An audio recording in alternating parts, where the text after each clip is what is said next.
I did talk to my father, and I was right.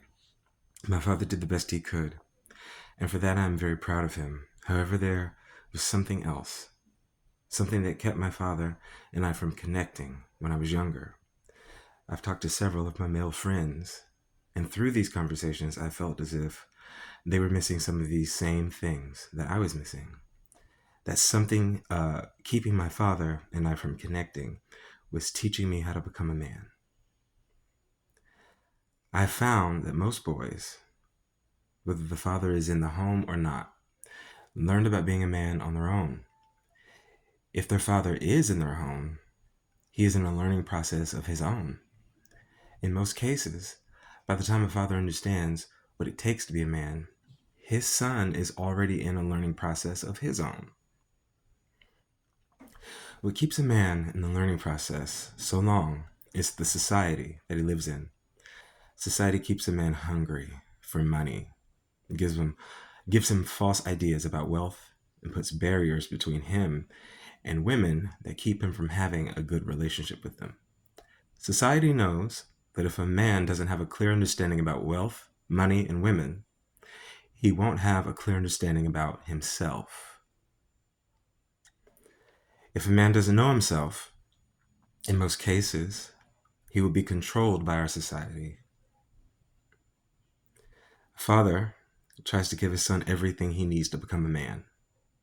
But with the pressures that society places on a father, some of the advice that the son needs doesn't get passed on.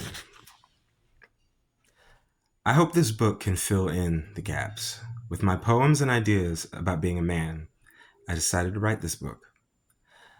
I hope this book starts a conversation between a father and his son, or helps a father or a son understand himself.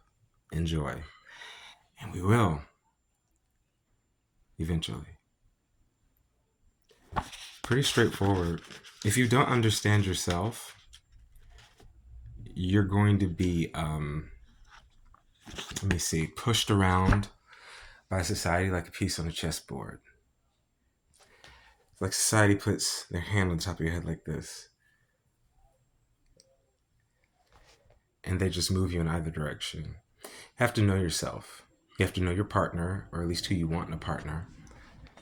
You have to know about money. You have to know that it's just a tool.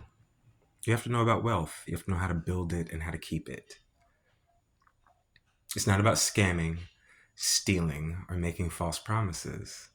It's about doing good business and having good ideas. It's about discipline, tending to your duties instead of shirking them or outsourcing. It's a hard thing. I remember my dad being a father. I remember being a child and my dad being a father. True, he tried his best to teach me how to be a man. And he did a really good job. Taught me how to fish, shoot, fight, play chess, play tennis. He always treated me like I was necessary, meant to be here. And like I was gonna grow up into something great. And I miss him.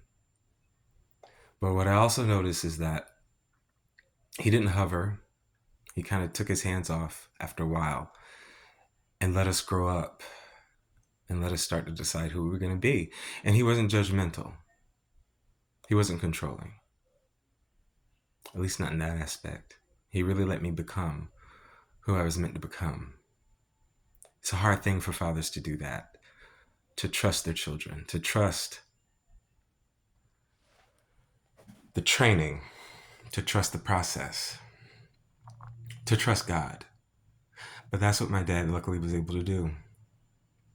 He was a wonderful protector, leader, teacher, and spiritual guide. But he let me be me. And looking back, I saw how the world, they'll always have something to say. And they'll always, if you have a good father, the world will always go against him and try to make him seem like a fool. But what did Jesus say? He looked out at the world and he saw a corpse.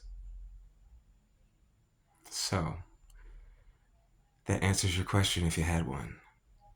Listen to your father if you have a good one. He knows best and he's trying to teach you how to be a man.